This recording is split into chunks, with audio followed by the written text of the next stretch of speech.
Inventory is not about a victim, although every drunk I've ever met, male and female.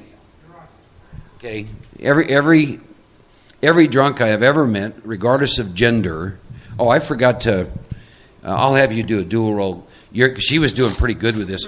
Both the daughter and the victim. See, what does a victim need to be to exist? Needs to be victimized. And let me tell you my experience with that stage character. If you don't get rid of that stage character, you're going to continue to go through life making sure that stage character stays in place.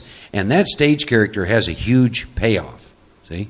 So let's hear what the victim said when he left. I'm alone. How could you do that? I'm nothing. Makes you want to cry. I'm hollow. I'm just dead. I might as well sit in my bed and never leave the house again. See? You follow me? See how, yeah, I did so much. Give me a couple other things in the second column. For the same person? Yeah. We got some inventory here. See, here's the deal. I could take any one of you that's ever had a relationship. I could take any woman and any man, have you sitting in this chair. We'd be doing the same stuff, right? The names and faces. And what I'm trying to make you see of the tragedy of the ego. You see, this is not about love. That pain that she's feeling and she's crying right now, that's not about love. That's about an addictive, needy, clinging ego that gets its definition of who I am from this, quote, relationship. That's not about love. You see the difference? Right? Give me some more second column. Talking to the mic. Yeah, I will. I resent that he talked down to me and didn't appreciate my mind and my ideas. Okay. Did you hear that? So he's talking down to her and he doesn't appreciate her ideas, right? So, victim, tell me, how do you feel about that? I listen to him all the time. He never, ever, ever listened to me. Good. I tried. Okay. What's the wife's reaction to this? I'm separate from you if you think different. Okay, good. How about the spiritual woman? How spiritual am I? Here's what she would say if she's real spiritual. Well, he's just spiritually sick, and I understand that. Right? And what would Zena be saying about now? You think you're so perfect? Look at yourself. Look in the mirror. Right. You gained 20 pounds since we've been married. That's right. I was drunk when I married you, and now I'm sober. I don't know why I married you in the first place. Yeah. Go girl, right? See, and this is why we shoot ourselves in the head, not the foot. This is going on all day long behind I'm going to leave you. All day long, she's shifted in one state or another all day long, day in and day out. I mean, can you imagine? The spiritual woman gets up in the morning and she wants to do prayer and meditation because that's what she does.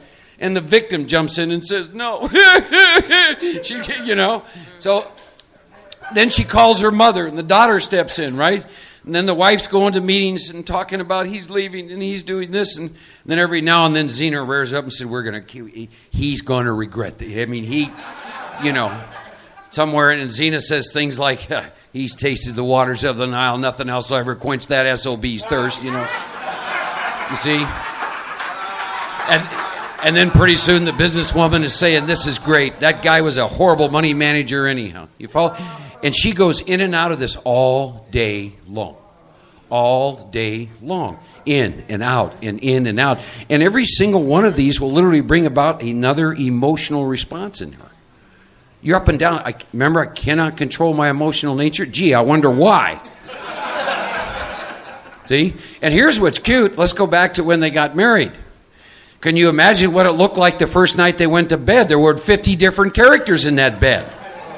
What are the odds? See, here's another piece. I could have brought up a sex goddess, right? And then the man, you got Romeo. I can assure you, the wife's agenda and the sex goddess's agenda are completely different. You follow me? See, the wife has never, ever committed adultery on her husband, but the sex goddess would in a minute because they got different agendas.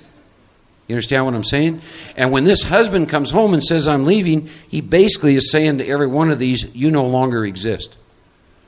If your sense of self is derived externally. You follow? This is the purpose of inventory, to identify this. Her third column is going to come from all these different characters. You follow? Give me a couple more in the second column. How long ago did this happen? What's today's date? Today's the 28 days ago. 28 days ago. Okay. See, and the pain is real. Pain is real. I've almost died behind this stuff. I mean that. Couldn't sleep, maybe you can relate to this. It's one of the best diets I've ever experienced. Yeah, my pants fit great. You know, people are telling you looking great and you want to die inside, right? You know. See, and of course, if you're a macho man like me and Dave, it's cool for her to sit up here and cry, but I'm going to meetings trying to be this Rambo. You know, it's not good. It's not good, you see. I'm conflicted. I got conflict going on, you know. See? Give me some more second column. Well, biggie is I'm really angry that he didn't try to work on it, try to work it out. Okay. You know, Okay. I did. I wanted to. Right. He didn't want to even try. Okay. So again, you see what we're putting down in the second column. He didn't want to work on it. He didn't want to try. Right? So you develop the third column, self-esteem. I'll take the last piece. I'm going to show you how I write inventory. I wanted to work on it, and he wouldn't try. Now, I'll tell you a little trap in inventory about third column, because she obviously is going through some pain behind this and emotion and crying. And I've fallen into this. When I'm in that state, I write my third column from a position of low self-esteem and victim. I felt bad because he didn't want to work on it. But I want to tell you something about resentments. I have a resentment because I'm playing God. And in my act of playing God, it didn't go the way I want. And God doesn't have any low self-esteem. So what's really going on in her self-esteem? Here's what's going on. I like to use the words I am. I am the wife. I'm willing to work on this. She's going to sit in judgment on him in the second column. Remember, he didn't want to work on it. She did. See? I'm willing to stay in the marriage and work on it. Boom. You follow me? That's who the self-esteem is. Two sides to it. That's one. There's probably another one.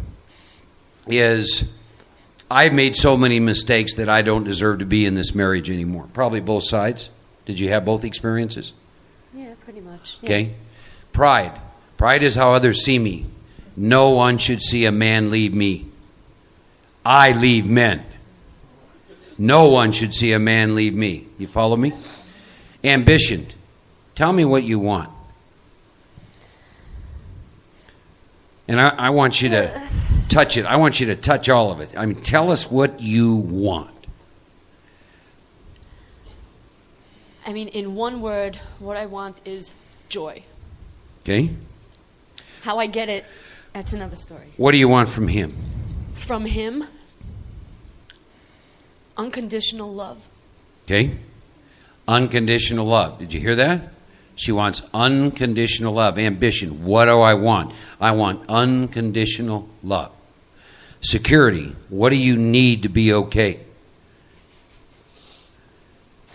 To be okay, really, I need to unconditionally love myself, because that's always killing me. I understand that. That's a moral and philosophical conviction, but that ain't what you're feeling right now.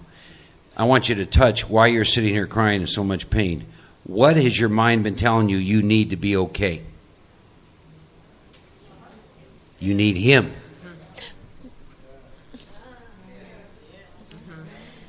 You need him. I need someone like him.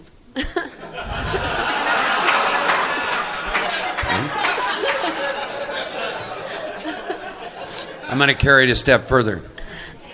I need a man to be okay. To be okay. She has that belief system in place. Where do you think all of her pain is coming from? You see, all my troubles are my own making. She has a belief system that she needs a man to be okay. So here's what it means. If she doesn't have a man in her life who's loving her unconditionally, she is never okay. That's how she goes through her life.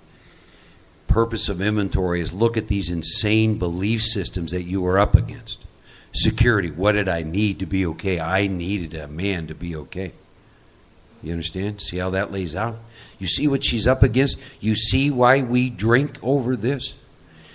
Steps 4 through 8 are designed to challenge all of these insane belief systems you have. And if you're not writing inventory like this, you can't see what those are. You follow? Sex relations. Deep-seated beliefs about men and women. What are some of your deep-seated beliefs? Well, wait a minute. Let's ask her committee their deep-seated beliefs. What are some of your beliefs about men? Victim? Am I victim now? Yeah. They take advantage of me all the time. They take, I give. Can't you feel it? They never, ever stay. Ladies, can't you feel that? Huh? Can't you feel that? Okay. Now, you're the wife. What are your deep-seated beliefs about men? To be in a loving relationship, always be there for me. Okay. All right. How about the spiritual women? I'm going to learn how to take care of myself so that I don't need a man in my life, that when it happens, it's because I want it to happen. Okay. How's Zena feel about men? Oh, yeah? I can do a lot better than you because you were sucked in bed. Yeah. See? And I suspect the money person feels the same way. Do you see what she's up against with this one piece of inventory? Minute by minute, day by day.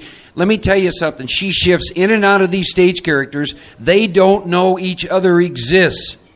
Can you imagine? Have you ever had this happen? It's 5 a.m. in the morning, and they wake you up. And they call a meeting. And they start talking. I had a lady say to me, meditation is just so hard, my mind. And and they don't have a group leader when they start talking. They just, we want to talk to you, and it goes on. And you shift in all day long.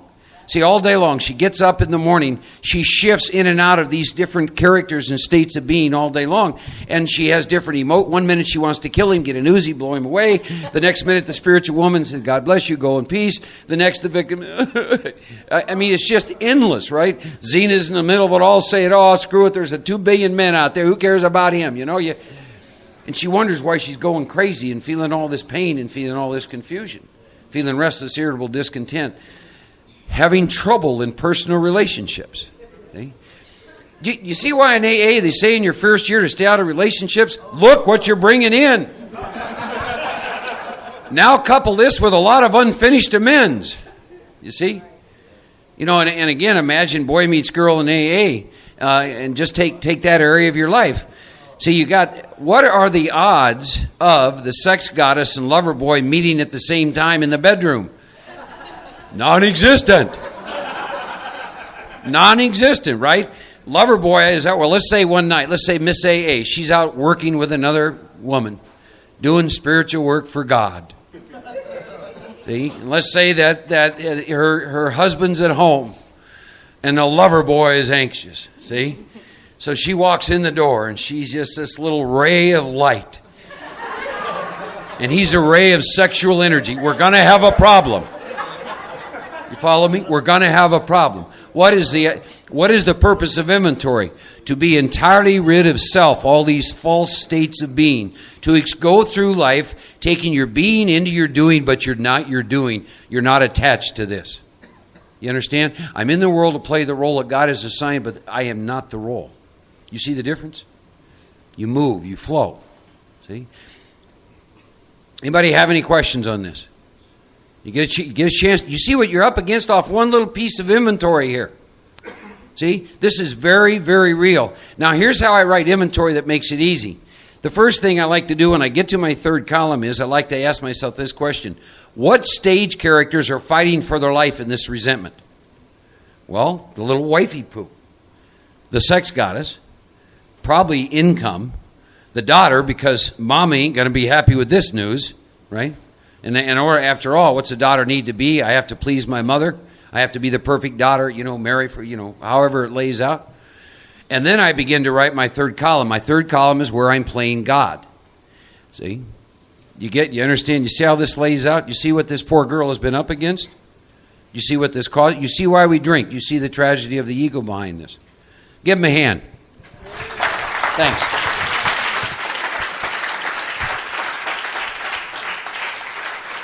I'm going to have Dave do one, and then we'll take a break. And we're out of time for right now. Oh, okay. We're out of time. We got to eat lunch now because dinner's going to be here at 5, and if we don't eat until 2, then you're not going to be hungry at 5, and we got lots of food to eat. So here's the deal. You get an hour to eat lunch, and then we're going to come back, and we're going to jump back into theater. I do theater a little bit different than Mark, and I'll be talking about the same characters, but from a different perspective. If you want an opportunity to sit up in the hot seat, write some inventory over lunch. Bring me something. I don't care what it is. As long as you're angry, we can work with it. And I'll show it to you from a different angle. And for the big book lawyers, I will take you through and I will teach you how to do this, because this is what I do when I work with inventory with a new guy, particularly if he's very new. He only writes column 1 and 2. He writes column 1 and 2, and then he hands me the form. And then I talk about which area has been effective, and then I take him through a little mini theater of the lie so that he can see it, so he can experience it, because it's really important to be able to identify those characters. That's your life. Remember the statement in 10:11, it says we need to watch? What are we watching for? Selfish, dishonest, slick, and afraid, right? Well, how does that express itself? The hamster on the wheel, the voices that come into our head. If you don't know what voices are there, you don't see the chatter of the 1,000 monkeys, you can't say, whoa, I'm off the beam, because they're talking to you.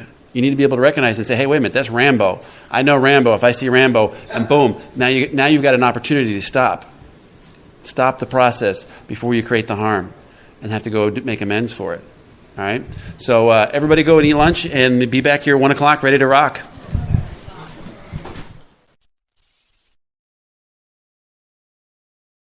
The unsung heroes of this weekend are the Fellowship of the Spirit Committee, the guys that put this thing together. So let's all give them a round of applause.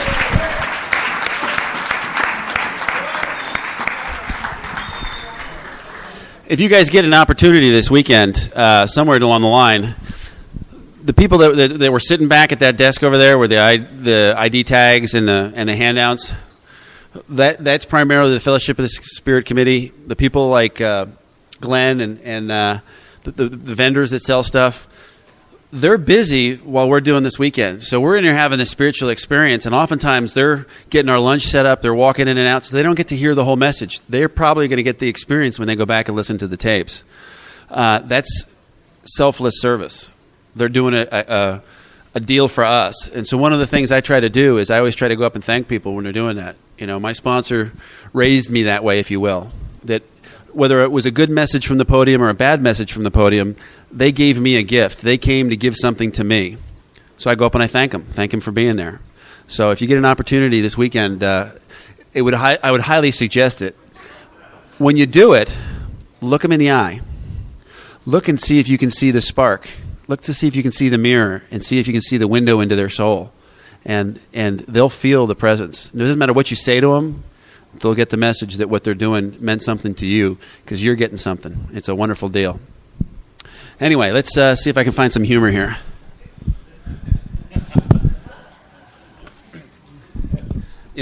Everybody always says that inventory is fun, so we gotta find some fun. The people that don't think you can have fun with inventory. How much have we been laughing? I mean, that last session that Mark did was hilarious. And what are we laughing at? We're not laughing at the event. We're laughing at ourselves because we all have those characters in our own head. So let's get back in the state of humor. And to me, that's one of the way God expresses himself. We'll go back to that 2-year-old kid, right? What else does watching 2-year-old children do for you? Not only are they unconditional love, and not only are they excited and joyful about everything because everything is a new experience, when they find something that touches them and they get a reflection of love back, what's their reaction? Laughter. They laugh. It's ultimate joy. So when we're laughing, we're happy people. And the big book tells us that we should be laughing. It's one of our principles of instruction. We should be having fun. That's what this deal is about. If you got sober not to have fun, what are you sober for? Go out and help God and have an absolute blast when you're doing it.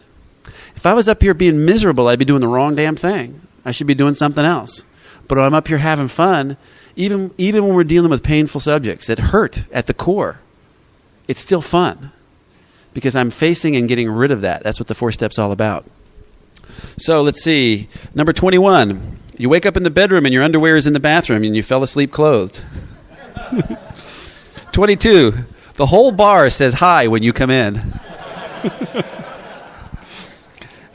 23. Every night you're beginning to find your roommate's cat more and more attractive. Is that good for 4-step or what? 24. Hi, Ossifer. I'm not under the affluence of alcohol. 25. I'm not drunk. You're just sober. 26. Roseanne looks good. Ooh. 27. You don't realize your wife unless seen through the bottom of a glass. 28. That damned pink elephant followed me home again. Number 29. You have a reserved parking space at the liquor store. For those of you that have parking space gods, but I'm not going to go there. I don't judge. And 30. I'm as jober as a snudge. Theater of the lie. It's a lot of fun, and the thing to remember is it's deadly earnest. We make fun out of it. It's a wonderful tool if you treat it as a tool.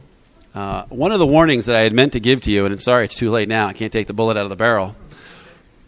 I normally start off step work with anybody I talk to about God's grace. And God's grace lasts only as long as ignorance. God's grace lasts only as long as ignorance. What does that mean? That means that you walked in here fat, dumb, and happy.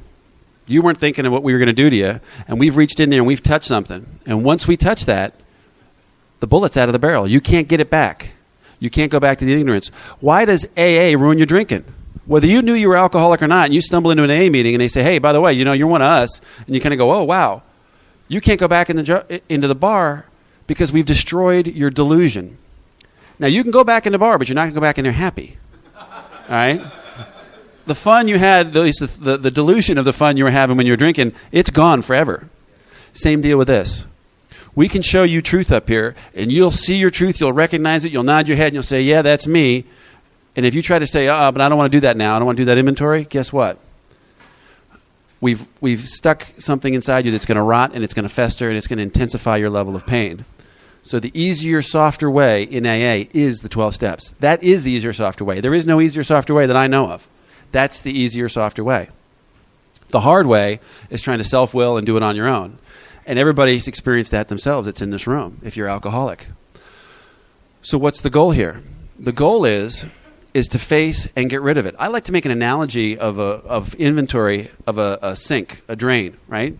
The big book tells us that God resides deep down within each and every one of us, but we're blocked. We're blocked off from the sunlight of the Spirit. So we need to get what's blocking us. And in the drain is this big hairball called resentment, So what do? We reach in there, grab the hairball, we face it, and we get rid of it. Chuck it in the trash. It's gone. It's out of there. All right? Then there's the trap is all full of grease. That's our fear. So we go in there and get rid of the fear. And the last thing that's blocking up our drain is the guilt of the harms we've done to others. And primarily the people that we hurt the most are the people that are closest to us, and so that's why we do sexual harms. But it's really a harms done to others inventory.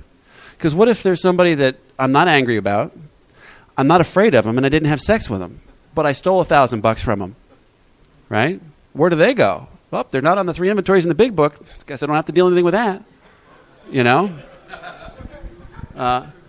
my own personal experience. I got really resentful. Can you imagine that, an alcoholic resentful? I got really resentful at my bank because they were, I don't remember. It's so important that I don't even remember what they did to me, but they did something that was absolutely atrocious. So I'm going to show them, right? I storm into the bank and I said, I want all my money and I want it now. She's like, yes, sir. Okay. What's your account? And I give her the information. She says, well, I'll cut you a bank check. And I said, bank check? And here comes the ego, even more. Your bank checks aren't any good. I want cash, right? So she counts out the cash. Actually, it's a guy. He counts out the cash. All right?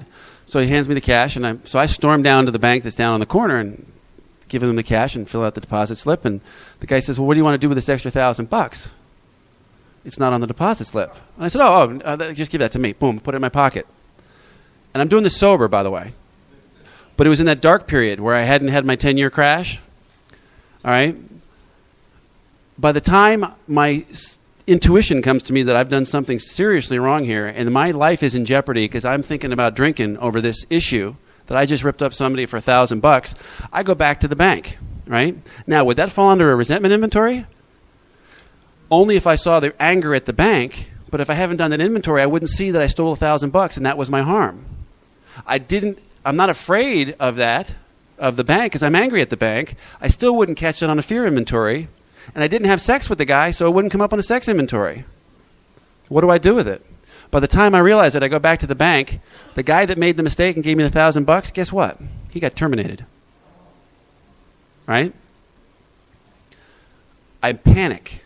I bail out. Now, I'm ready to go make amends to this guy, but the manager tells me this guy's fired. What's the issue? And needless to say, I hadn't written any inventory on it. It had caught me completely off guard. So I take off. And it was in the 80s when everything was shifting very quickly. And by the time I had done an inventory and had my spiritual awakening and was ready to go face this deal, the bank had changed hands 2 or 3 times. So now I'm going back into the bank to give them their $1,000 back. And the guy's saying, I can't, that's the bank before the bank before the bank. What do you want to, give it to charity. What do you want me to do with it? I started doing these workshops as a way of making amends to put that $1,000 of God's money back out in the universe. Because I do them at a loss. So, what's my point? My point is, there are harms that you'll do to others that won't fit into it's not a perfect system. We start with the basis of what's in the big book, and we take it to the next level. We always start with the 3 inventories of the big book, and you can always add more to it. But don't ever take anything away, because then your ego will use it against you. Theater of the Lie isn't written in the big book.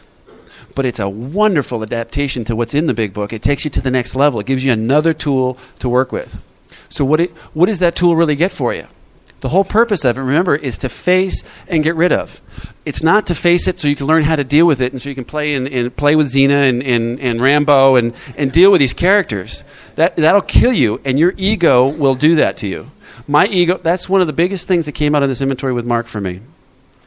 I recognize I can do theater lie. I understand all these characters. So I thought I knew what to do with them once I saw them. And my ego turned it around and used it against me. And I saw in this inventory how blind I had been. My ego said, well, if you know this, this, this, and this, maybe he doesn't know this. So it did that. And I'm sitting out here saying, I know all these characters. I'm fine. If I see any of them, I know what I'll do. And meanwhile, I get bushwhacked from behind.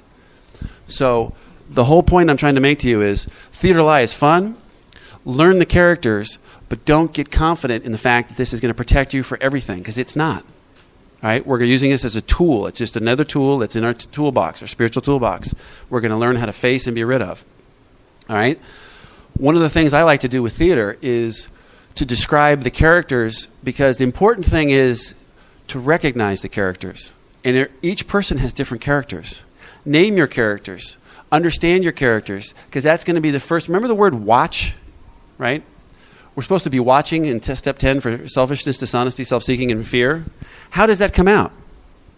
It comes out in our day as the hamster gets on the wheel.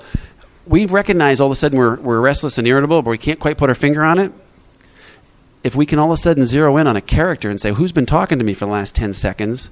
Boom, I know who that is. That's the banker, or that's the husband, or that's the child. Now I got something. If I'm seeing that character, one of the characters from the Theater of the Lie, by definition, I must be in column 3. Ooh, there's some more power.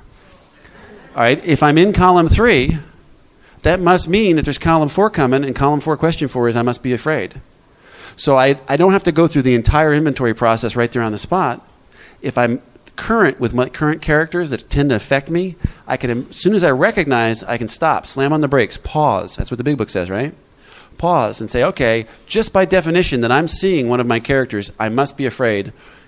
If I've done a good fear inventory, when I'll talk about it later, you'll end up with something called your hit parade. That's what I carry that card in my wallet. If I see one of my characters today, I can slam on the brakes, I reach in my pocket, and I pull out my little fear card there. It's got my hit parade of fears. The fears that have been on every single inventory I've ever written are the same basic fears. Figure out which one of those it is, give it to God, and go right to page 68. Give the fear to God. What does God want me to be? Boom. God, help me to be this right now. And now I'm back on the spiritual beam. I didn't have to get all out of whack, off the beam, go through column 3, get home, do my evening in review, see it, write out a 4-column inventory, call somebody up, fifth step it to end up in the exact same place. Hey, I got a fear, and do the fear tool. Give it to God. You can cut right to the chase. And I call that a fear tool. It's a wonderful deal. The ultimate goal we're looking for here is fear. What is the fear? We can't get there unless we understand the characters. Once you understand the characters, then you know what to watch for. And you get very careful. And some of the characters are subtle. And so what I'm going to do is talk about characters that Mark didn't go into detail. And there's some characters that came out in this inventory that I'd never seen before. And they changed my life because now I know who to look for. And we always think of resentment in terms of anger. The root word of resentment is resentare, right? It means to re-feel. Well, I don't always re-feel anger.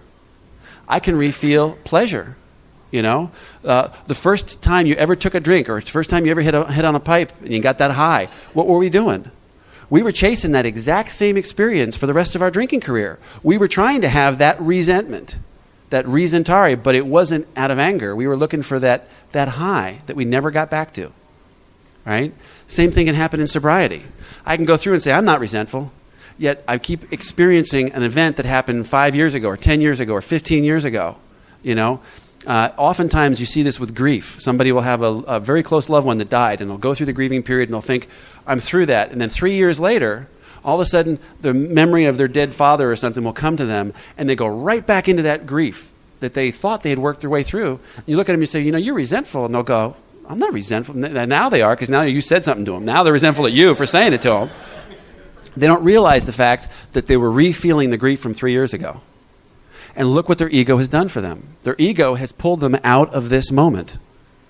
And this moment is the only thing that exists. All right? It's kind of an interesting concept. And I don't know how to explain it to you any better than I'll do a theater and then I'll come back in and we'll talk about where the ego, because it's not only important to understand who the characters are, it's important to know where the ego took you. Because by definition, you had to be out of the present moment. So you need to know, did the ego drag me into the past or did it drag me into the future? And I'll show you how to deal with that and figure it out. So let's get the game underway. I need somebody that's got a resentment and it's willing to bring up columns 1 and 2, and then we'll have some fun with it. Debbie, what you got? Come on up. Give her a hand. Is this on? That's not on. Yeah, no, that's on. Isn't it? Okay. Well, they'll turn it on. They'll turn it on. Have a seat. Okay, give me, who's column 1? I've probably been doing too much thinking about this because it's probably God. But Go ahead, bring it on. Okay. Column 1 is God? Yeah. Okay, what's column 2? That he took my mother and my whole family fell apart and I wasn't there to prevent it. So you're upset that your mother died? I'm upset, yes. I'm upset that my mother died. It's funny that you mentioned about I thought I was done with this. Right. Because my mom died about five years ago. And I did work on this, and I thought I was done with it, but it's coming up again. Okay. So is it truly God that you're upset, or is it your mother for dying on you? I don't know. Well, which do you think it is? From what we've talked about this whole weekend, what's your conception of God now? Would God take her mother? So could you be angry at God? Yes, it's possible to be angry at God, but from your own experience, is that a delusion or not? Probably. Now, your mother, she died. There's some definite attachments there.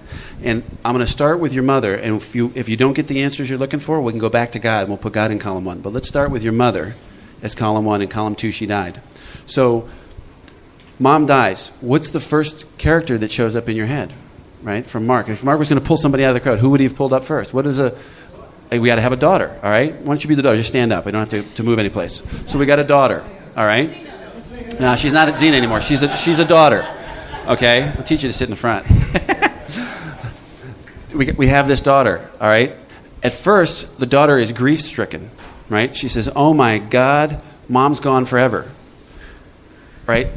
The first thing she's going to do is panic and say, woe is me. I have lost something.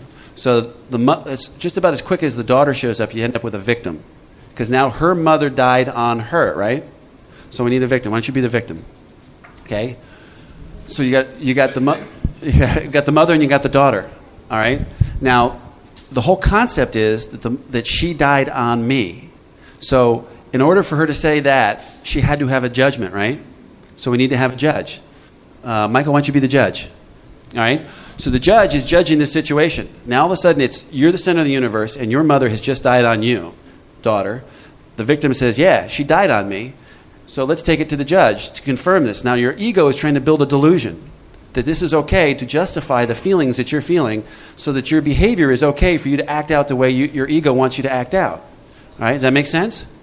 Okay, so you go to the judge. Well, the judge says, I need a jury of your peers. So we got a judge and a jury. All right? And you're going to weigh the evidence. Did she die on you? Well, what are you upset about? Well, there's unfinished business here. And, you start bouncing it back and forth.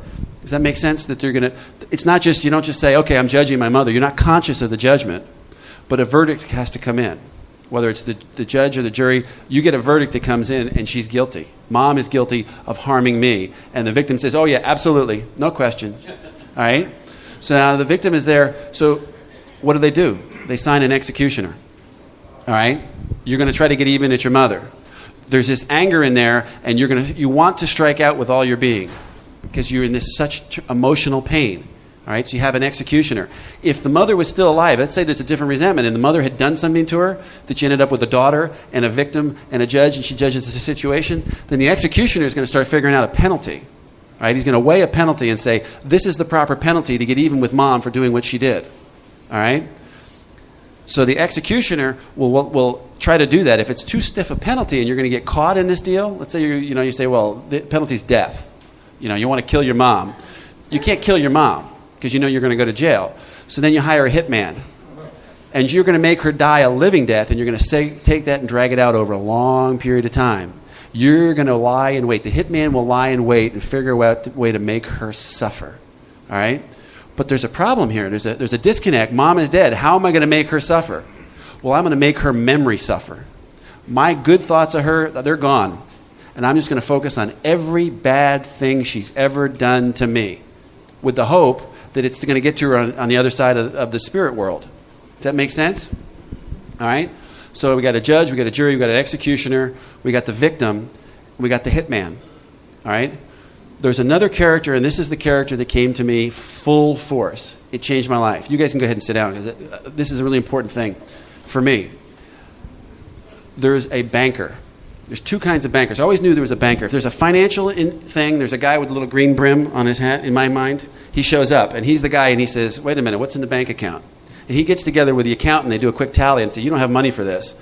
And so then they go to the judge with that and say, you don't have the money. And the accountant and the financial banker will convict you with that in the theater. But there's also an emotional banker. There's another guy there. And here's the key. Anytime anybody does something to us, there's a wrong, we sign out an IOU. Mom hurt me, so there's an IOU. She owes me this for this harm. Whatever the judge and the jury have determined the cost of her verdict is, that's the penalty. And guess what? The longer it takes her to pay, there's interest. That's why this stuff eats us alive, and it grows, and it grows, and it grows, and it grows. And it eats us from the inside out. All right? Emmett Fox talks in a wonderful thing, and he talks about a prison. It takes two to have a prison. It takes the prisoner, and it takes the guard. All right? Inside each and every one of us is this emotional banker, and the only way for her to get free of this deal is to cancel the IOU for her mother. But she doesn't even know she's written an IOU. And the longer this thing sits there, the more what she expressed was she thought she got rid of it. She did. She thought she got rid of what the original value was. What she forgot about was the interest.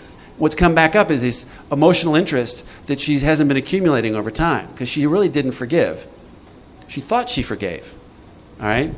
The only way she can get out of jail is if she goes and lets her mother out of jail because she's the jailer. She's in emotional prison. She's got something to protect, is these IOUs. If we're going to have true forgiveness, we have to do that with everybody that we've ever harmed or that has ever harmed us. Every one of the IOUs. If you want your IOUs to get canceled, you've got to cancel everybody else's IOU.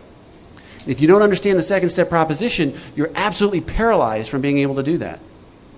Because God isn't everything. God's everything except I want to keep this IOU over here. Guess what's going to kill you?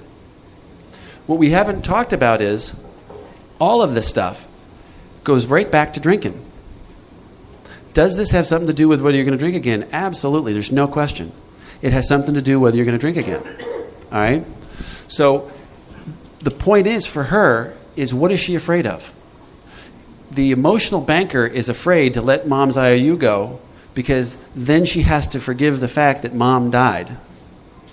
And she doesn't want to forgive the fact that mom died because she's got unfinished business with mom. She wants that. She wants something from her mother, and now her mother's dead. So what is she going to do? Are problems of her own making, right? The only way for her to get free is for her to go and let her mother out of that prison. Cancel those debts. And the only way for her to do that is to figure out what is she afraid of. She's afraid of not getting whatever it is that she wanted from her mother. And that's already happened. She can't get it back. It's a done deal. As long as she still has that expectation, she stays in prison. Once she gets rid of that expectation, guess what? There's no more harm. When there's no more harm, guess who shows up on the scene? The little 2-year-old. All she did was change. Her mom changed. Is her mother gone? I don't believe so. If she closes her mind and smells the right smells, guess what she smells and thinks of? Her mom. Her mom is with her in her heart. She is her mother. Part of her came from her mother. How can you separate that? Her mother didn't go anywhere. Her mother's right there. All she's choosing to focus on is the IOU that mom owes me when she's feeling this deal. Does that make sense? All right? It's a tough one to come straight out of the barrel with when we come back from lunch, you know. It's kind of a downer, but it's a really important one. I want to add something. Go back to the dais, playing God. She's up in the dais. If her arrangements would only stay put, if her mother would only die when she decrees, the show would be great. Everybody, including herself, her mother, and everyone. Do you see the depth of our selfishness? Any of you that's ever had anyone that was close to you die, look at the depth of the selfishness, how we play God. You follow? I know better than God when my mother should die. You follow? If my arrangements would only stay put. If only mom would die when I say so. You see? And you've got to touch this part in you. Get away from the fact that if we have a mother and dies and it'll produce that. Understand the brutality of the selfishness. You understand what I just said? I want her alive, and I got a whole list of selfish reasons. And I mask it in the mask of love, right? And 5 years later, and she is still pissed off. Because the show didn't go the way she wanted, and it didn't turn out. She made a statement. The family fell apart. Maybe it was supposed to fall apart. I'm not God. I don't know. I don't know how long I'm supposed to live. Or you follow me? But she's up on the stage. And you see how dug in she is to this? If the show would, if only mom would die when I think. See, drunks, when someone dies, we don't go into grieving for the loss of them. I hate to tell you this. We're grieving for a whole nother reason. And it's not love. There's a concept that we need to understand. Does anybody in this room get upset when a baby's born? You know? Most of us don't. We don't get this reaction of, oh my God, another child was born. Same yardstick, the exact same yardstick. Oh my God, he just died. It's a natural progression of life. And we're digging our heels and going, oh, here it comes, here it comes. It's part of this experience. And what are we doing? We're resisting change. The little 2-year-old child, that pure, unconditional love, guess what? They're not afraid of death. Every book you ever read about it, children are not afraid of death. They think they're invincible because they have nothing to fear. They're unconditional love and they accept change. They're not resisting change. Death is just a part of the progression of life. The important thing is, while you're on this physical journey, you're a spiritual being on a physical journey, enjoy the heck out of this physical journey, because when this is done, you're back in what? What are you left with? The spiritual. All right? Here's a concept. There's 4 things that make up a human being. All right? Human shell. All right? There's my human body, this piece of me. There's my mind. Ever watch yourself think? For me, it happened when I was in school doing math problems. You know, I'd see myself doing a math problem that I could do last week, and all of a sudden this week I can't do the same math problem, and the voices start in my head. Well, you know how to do this. You did it last week. Why can't you remember what you did last week? And the hamster gets on the wheel, but I'm watching myself think, and I'm judging myself as I'm thinking. Well, if there's something in my head that can watch my mind working, it can't be part of my mind, can it? There's a third piece. I am my physical body, I am my mind, but I'm also my ego. Because it's judging, right? Hamster on the wheel. Third column, theater of the lie stuff, right? So I got this third piece. It's my ego. There's a fourth piece, right? I don't know what your beliefs are, but I personally believe that my spirit is going to be everlasting. That's my own personal belief. And if that contradicts with what yours is, you know, God bless you. Whatever you believe in. So does my spirit fear time? No. Time has no meaning to my spirit. What does the program say? It says the only time you can be connected with God is in the now, right? We hear it in AA meetings all the time. Be in the moment. This is where you connect with God. A conscious contact. I have to be awake in order to be able to connect with God. When is the only time that time doesn't exist? This exact moment. And then it's another moment, and then another moment, another moment. But in this moment, while it's occurring, there's no time. Guess what? The only time that spirit exists is in the moment, because it doesn't need time, so it stays where it can. The only time you can connect to God is in the spirit, right? So you have to be in the moment to connect to the spirit. But there's a problem here. Your ego wants to control the mind. So the ego has to do what? Has to get you out of the moment. So it does it by one of 2 different directions. It drags you with resentment, or it drags you with fear. All right? Resentari, re-feeling. If you sense that you're resentful, where did your ego drag you? Into the past. If you're fearful, where did your ego drag you? Into the future. So just if you're having a hard time with the concept of what we're talking about for the theater of the lie, all you have to do is recognize, am I resentful or am I fearful? Now you can see which direction out of this present moment that your ego dragged you, and don't judge it. All you have to do is look at it and say, wow, I'm fearful. Look at what my ego did. It dragged me into the future. And guess what? Just by you watching that and recognizing it, your mind regained control and you're back in the moment. And now that you're in the moment, you can plug into God. Does that make sense? It's a little bit ethereal, and it's not in the big book, but it works. It's been working for me. It's fantastic. Now the theater changes. Now I can see that when I see a character, I can look at the character and say, wow, what started this? What got me on the hamster on the wheel? What triggers a resentment? Column 4, question 4, right? Fear.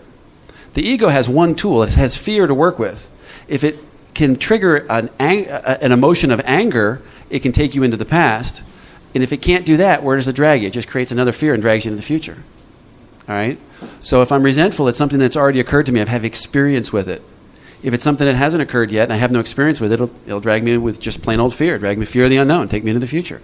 Anything to get me out of the moment, because the ego has to be in control of the mind. The mind has to be out of the moment. Right? That makes sense. So, let's go back to her original deal. Is column 1 God, do you think, now that we've talked about this? No. Column 1 is mom. All right? It's a real resentment. She's upset at her mother. Do you think her mother wanted to die? Let's look at column 4 just real quick. I mean, we're not there yet, but selfish. I don't want my mom to die. Self-seeking. What is she looking for? She's looking to finish the unfinished business she has with her mother. She's looking for control. She's looking for power in the scenario. All right? Where's the dishonesty? She's not in control. She's powerless. You know, her mom didn't want to die. She's saying in her mind, my mom died on me. No, it happened to her mother. Mom just died. Her mother's ruler ended. That's the deal. She's in the realm of the spirit now. I don't think her mother said today, did she commit suicide? No. Then her mother didn't choose to die.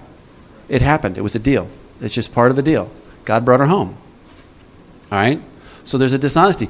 When I write inventory, I always ask myself the question, who am I lying to? First, she's lying to herself to think she's got control over who can live and who can die and when they can die.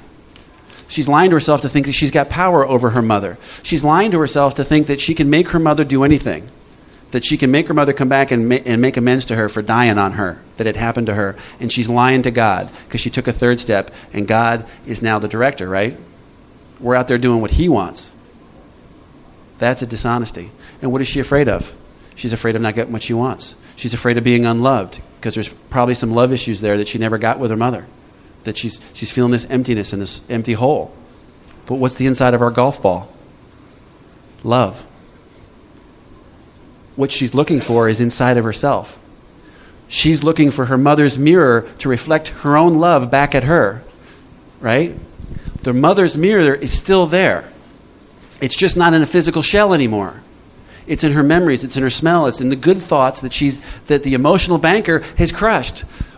Mike and I came up with this term called submarining. You ever watch the movies where you're down there and the submarine starts to creak and groan, and all of a sudden the water starts spraying in, they can run up and they put a clamp on it, and then over there and they can run over? That's what we do.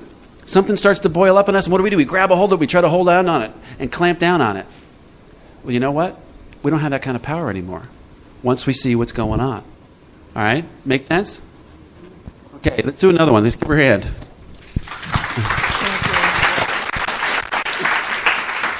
Does anybody have a love relationship? Yeah, in the back. Now, knowing what you know, we're going to take a look at they're alive, right? Yeah. Okay, we're going to take a look at somebody that's alive, and we're going to go through the characters because there's something that we need to understand about characters that I haven't talked about. So, who's calling one? Soon-to-be ex-wife. Soon-to-be ex-wife. Not yet. He doesn't even have a name anymore. You know? The nameless soon-to-be ex-wife. Can you see what his ego did? If she has a name, then she's got a person and she's got emotions, you know. But if she's the soon-to-be ex-wife, you know, it's almost like she's already trash. Kick her to the curb. All right? Sorry, man. You're in the hot seat. What's column 2?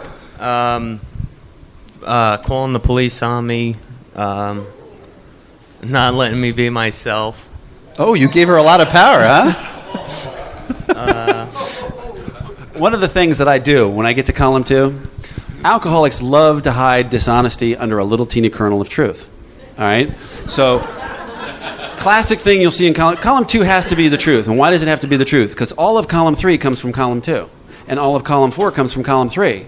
So if there's a lie in column 2, then all of column 3 is a lie and all of column 4 is a lie. All right? It's like the classic, my dad, he beat me. And I'm like, what, did he beat you every minute of every day? He's in jail, right? For child abuse? Well, no. It's when he beat me. That, you know, well, how often was that? Well, he beat me 3 times when I was growing up. I'm like, oh, there's a difference here. Or here's another classic one. A guy, and I always use this from the podium, my dad was never there for me. And I sat down with him for about 5 minutes, and I'm going, what do you mean, your dad abandoned you as a child? Well, no, he was there. He's always been there. He's been a loving father. And we went, boom, boom, and we're going down to it. You know what it ended up being? Column 1, dad. Column 2 is homosexual. He couldn't deal with the fact that his dad was gay. That's what he meant, that his dad wasn't there for him. You know? Complete different inventory. If we'd gone with dad was never there for me, all we would have heard was the victim, victim, victim, victim. It would all have been a lie and have been a waste of time. And his ego would have used that to justify the emotional banker who was holding on to this deal and collecting interest. All right? So, column 2 again. What do we got? I was angry at her for the way she treated her daughter, our stepdaughter. Her daughter, my stepdaughter. Okay. That was about it for now. Okay. Let's start with number 1. She called the police on me. True statement, right? She did call the police on me. Why do people call the police on each other? Never mind. I'm getting off track. Anyway. So, she called the police on him. Who's the first person that shows up? This is a piece of cake. Rambo. That bitch. I can't believe she did that to me. You know? And Rambo, he's ready to kill. there's no question he's ready to kill. All right? If Rambo kills, guess what? He's going to jail. No question, and he's not coming out of jail. All right? So what does he do? He runs to the judge. Says, Judge, Your Honor, she's really hurt me this time, so we got a judge. All right? There's a jury. She's guilty because whatever offense he did, it didn't merit calling the police. I mean, he's done worse, and she never called the cops. You know? Well, by the way, what did you do? I said I was going to kill her.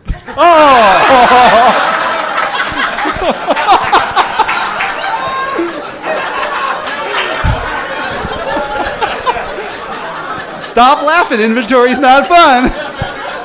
No dishonesty here, right? Yeah, but I didn't say it like that. But I wouldn't have done it. Right? So, Your Honor, I never would have done it.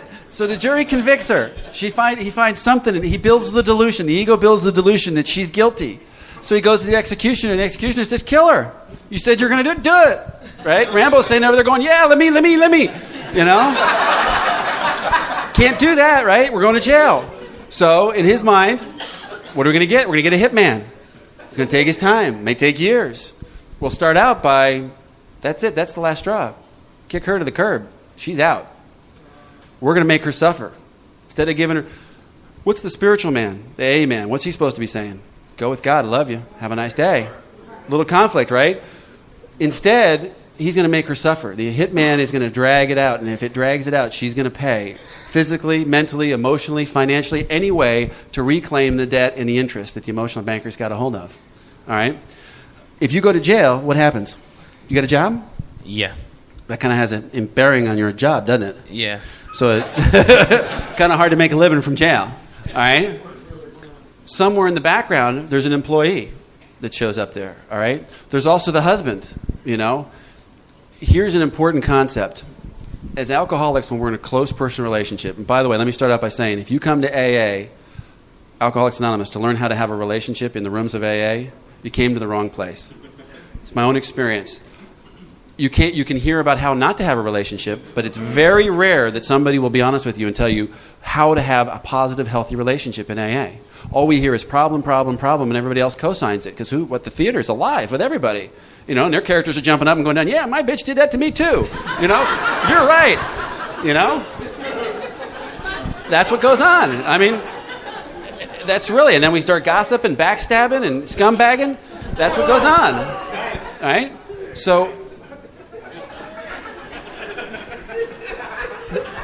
Yeah, it's funny, but here's the deal. In a relationship, there's intimacy. Intimacy. We build these walls up and we don't let anybody see inside. And even if we let the wall down enough to let somebody look inside, we're hiding behind us as that little box that I've been talking about this whole weekend. That nobody's going to see what's going on in there. All right? So in this close personal relationship, he let the wall down. All right? So people, when you think about this concept, your theater can either be inside the wall or outside. You guys, most of you, I don't have a close, intimate relationship with, so most of you are outside the wall. So if you hurt me, you're going to get a character that's outside the wall. The emotional guy that I'm talking about, the emotional banker, he's inside the wall. That's why he's so deceptive and it's hard to find him, because he's inside the wall. There's another character that's inside the wall, and that's the traitor. All right? It came up on my last inventory was the traitor, and I finally saw this guy. If somebody's outside the wall and they hurt me, they may have found a chink in the wall to get through, but they were outside the wall. But if I've let the wall down and they come inside and they've got the right to come inside my wall and then they hurt me, then they're a traitor. They're Benedict Arnold. That's it. They're done. That's what she did. He's got this relationship. The wall is going up and down. He thought the wall was up. The wall was actually down. He says, I'm going to kill you. She comes immediately in there. I'm calling the police. Boom. She hits him inside the wall. There's hurt that we can do inside the wall that's painful. There's also something else. I describe it as crushing someone's spirit. If my wife does something to me just by accident, I get angry at her. Yeah, she hurt me. I don't think it was intentional. But if she does something intentional inside the wall with me, she crushes my spirit. That's not something that I can just give up. That may take me a week, 2 weeks, a month to get over before I start letting that wall come back down and let her back inside my wall. I just put it back up and I try to cement over all the little chinks and the holes. And we can intentionally hurt the people we love because we know where the holes are in their armor. All right?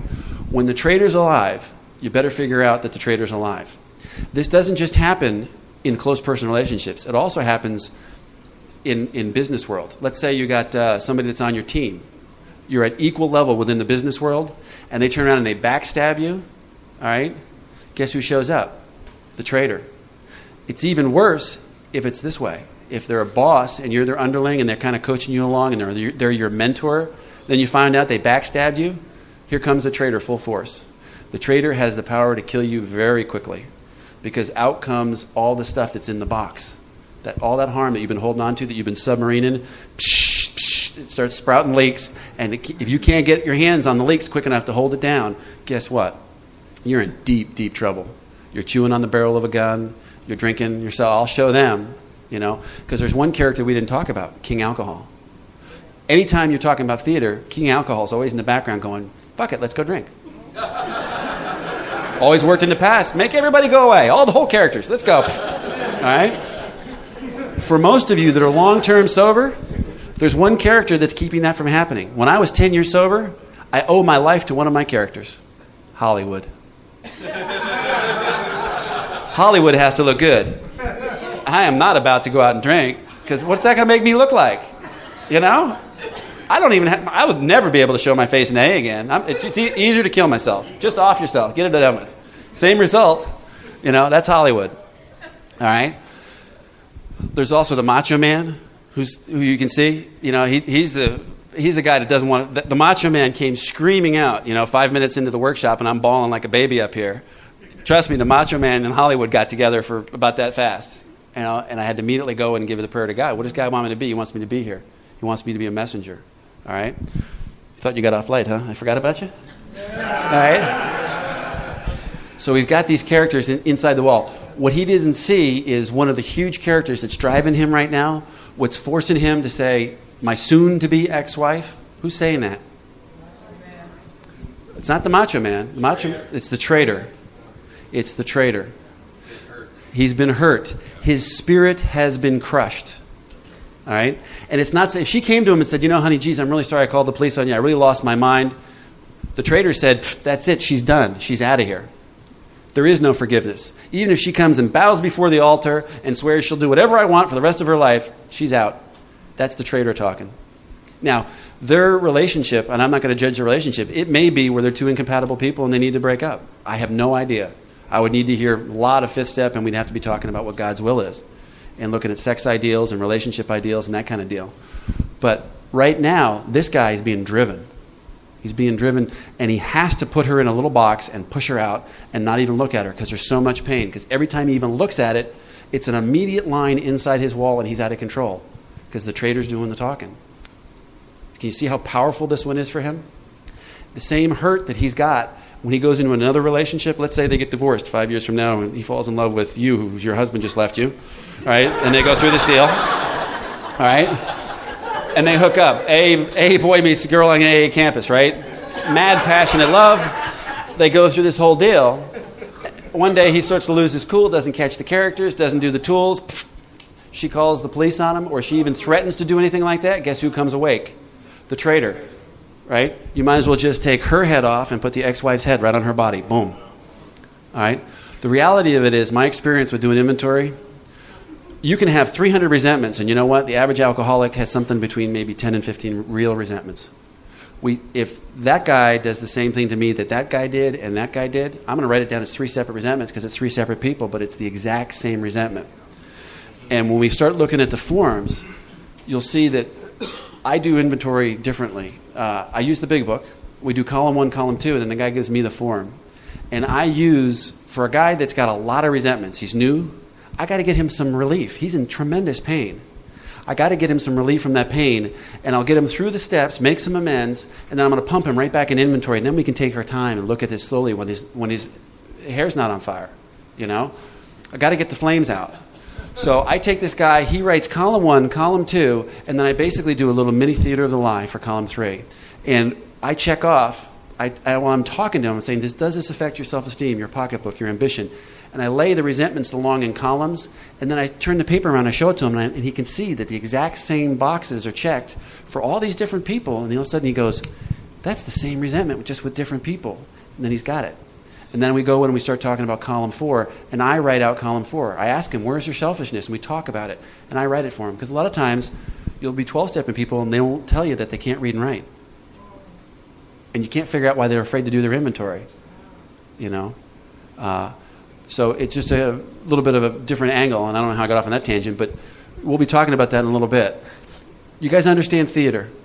You know, I wanted to go into it a little bit differently so you guys have some understanding, because it's fun to see the theater lies in the characters, but then our alcoholic egos want to play with it, and we want to say, oh, let's see where I can notice Rambo today, and you see it, your ego is going to kill you if you play with that.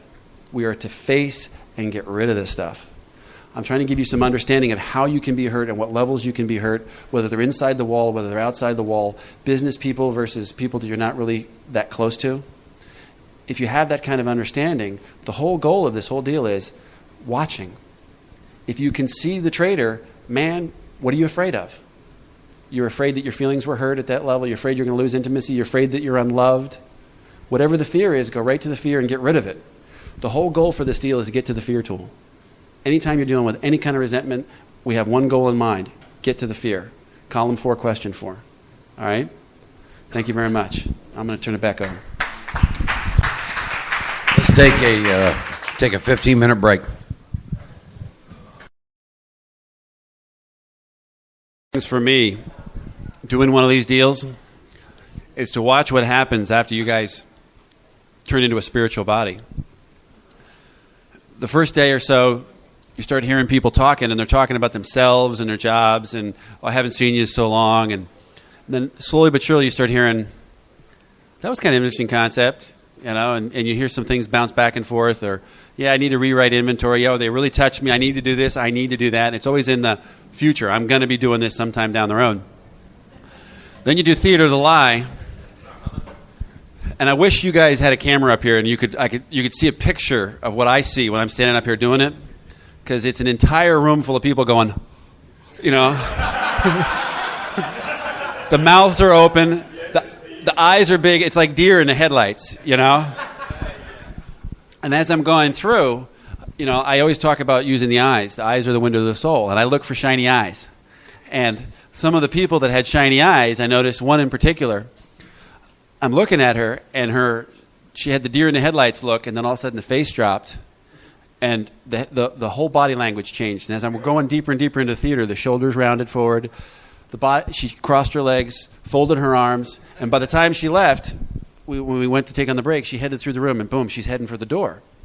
So I went and I grabbed her and I said, hey, what's the deal here? And we started talking about the theater. And she said, well, I've done this work, and I've written about this, and the traitor was so alive and well. And while I'm talking to her about what's going on, the traitor happened to be in a relationship. And then not only was the traitor in the relationship, but the relationship has dissolved because the significant other, guess what, ran off with the sponsee. Double layer traitor. I've seen this before in AA, and this is an absolute killer. And the reason I wanted to bring this up before I handed it off to Mark is because if there's a traitor at the AA level, it's like fifth step issues. If somebody breaks a fifth step and you hear it come back, your fifth step information coming back, part of the fifth step, and we're going to talk about this down the road, is if you've truly done your fifth step, you've given that stuff to God. It's God's. And remember the line in the back of the book, it says that your past is the greatest asset. Sometimes it's the only thing you've got left, right? If you've given it to God, it doesn't own you anymore. You know, I was talking with a guy earlier, and he started telling me about being molested by one of his neighbors, and he's so free of that. If it helps somebody else, he could care less who hears about it, you know. But when that was going to the fifth step, he was holding on to it, and I'm sure when he got rid of it the first time. But now he gave it to God. If you haven't given it to God, the first time it boomerangs on you, now you got a traitor in AA. You're a double threat. Not only is this you can always get another relationship. You can get over that traitor. But the traitor within AA, now you have a trust issue within AA, and that's your lifeline, right? Most people think that AA is their lifeline. AA is a spiritual body. It's a human spiritual body. We are human fallibles. Remember the we? Let's bring it back to step 1. Our we has to change. Our reliance has to be on God. It's some person within AA that did something, and they had to be asleep to do it. So how can I blame them? My ego is trying to take me to the bar. And I looked at her, and we started going through this conversation, and I looked at her and I said, you were closer to a drink than you could ever possibly imagine. And, her eyes got big again, right? If we're in that state of the trader, and the hamster's on the wheel, and we don't see it, all I need is suddenly or a strange mental blank spot, and you're drinking. And I don't care who you are. Because the only thing you have to protect you from the drink is your conscious contact with God. And if the trader's in your life, guess what? You're in the past. Or you're in the future. And then you past the future, anything to keep you out of the moment. You're a walking dead man, I call it. And in her case, I looked at her and said, you're a walking dead woman. You don't even see it. This stuff is life and death. Bring everything back to step one. This stuff does have something to do whether we're going to drink again. All right? And the key is fear. The one tool your ego uses is fear. Fear in the future, or column 4, question 4 for resentment. It's still fear. It's just how your ego uses the fear against you. So the thing we need to get to is fear. I came at it this morning from the second step proposition exercise to try to get you to the fear so you can get to page 68 and do what God, the fear tool, and get that instruction under your belt so you can get free and get connected back to God. Now we're going to take it through the inventory process, which is just another direction to get to the exact same spot. What we're looking for is to get to fear. Because when we can get to fear and get rid of the fears, we get rid of the resentments, we can be back connected to God. Make sense? All right. With that, I'm going to turn it back over to Mark. He's going to take you through the fear inventory. Mark, alcoholic. Just to kind of recap before we get into the fear inventory, we looked at the idea that alcohol is but a symptom, and that is not the problem. And we identified the problem, which is selfishness, self-centeredness. Purpose of looking at inventory, the 3 different inventories, is manifestations of self, i.e. resentment, whereby I'm trying to play God and the world's not going according to the way that I need it to go for me to be okay. And understanding then that the problem is really not a craving of the body, an obsession of the mind, or a spirituality. The problem is my selfishness. And the important thing to understand about is if you're not doing a lot of work with inventory, that which will ultimately take you back to a drink is still in place. Hence, King Alcohol rides on your shoulder. See? So these things are very, very important to look at, if you will. It's kind of like what Dave was saying about, consider the idea that, there's a part of you that's taking you back to a drink. That's going to take you back to a drink. And that's why we're going to go into inventory, and we're going to write inventory. Now keep in mind what we're attempting to share with you here this weekend. These are tools. See, I have no answers for anybody. I probably have a lot of questions. When I work with others, I take the responsibility of that out of my hands, and normally open with some meditation, and I get guided as to providing direction. But just always keep that in mind. We're trying to give you some tools. You've got to decide how much of this thing you want to experience, and nobody can do that for you. You have to decide. See? And I don't know if it makes any difference to God where you're at with that. See? I don't know if it makes any difference to God if you get it together or not. But I reached a place where it sure made a difference to me. So, again, these are tools. That's all we're trying to share with you is some tools that we have found that were so effective in helping us with finally realizing what's wrong with us, this selfishness. How do I get rid of this selfishness? So we've talked at length about resentments, and then I want to talk about fear. How many of you have experienced fear today? How many of you are so asleep that you haven't?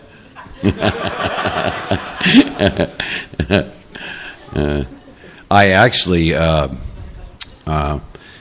I've had days where I did not experience fear.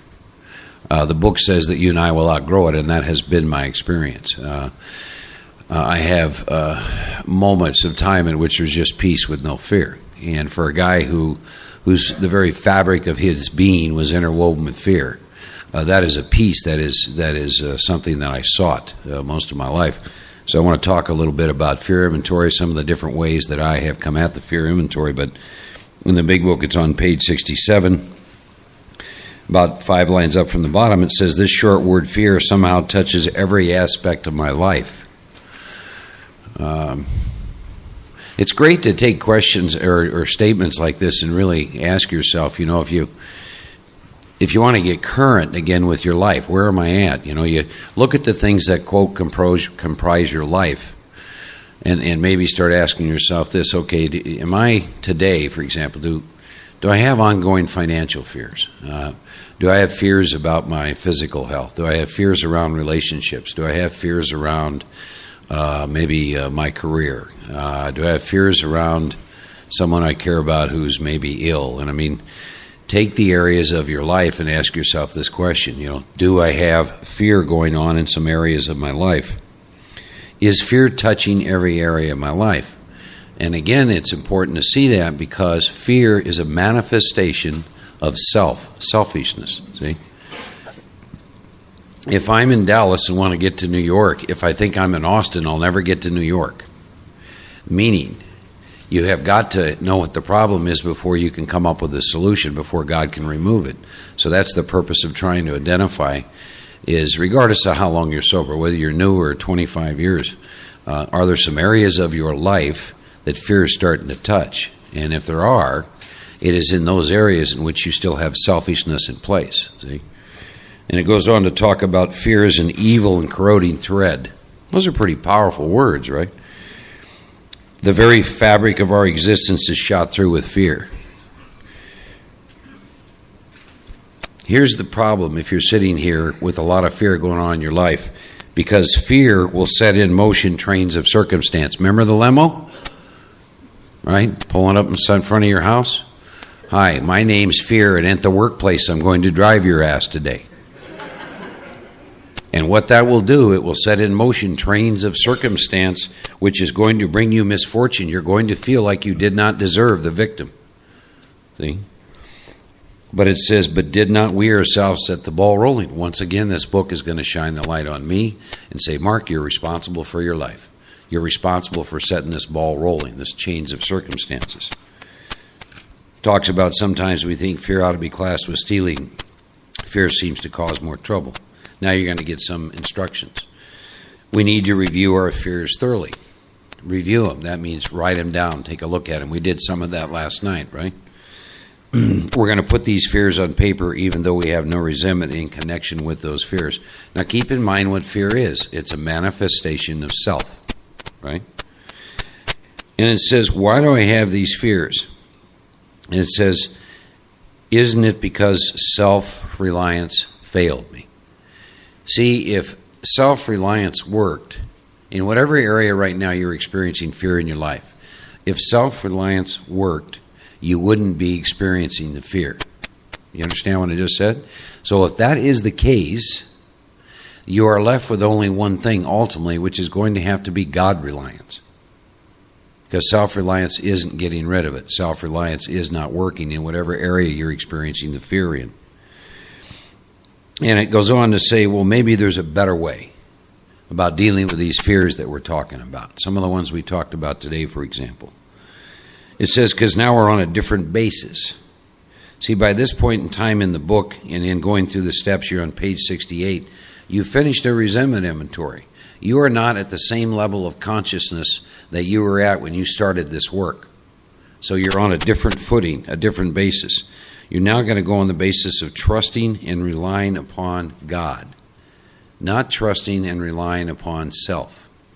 Trusting and relying upon God. Okay.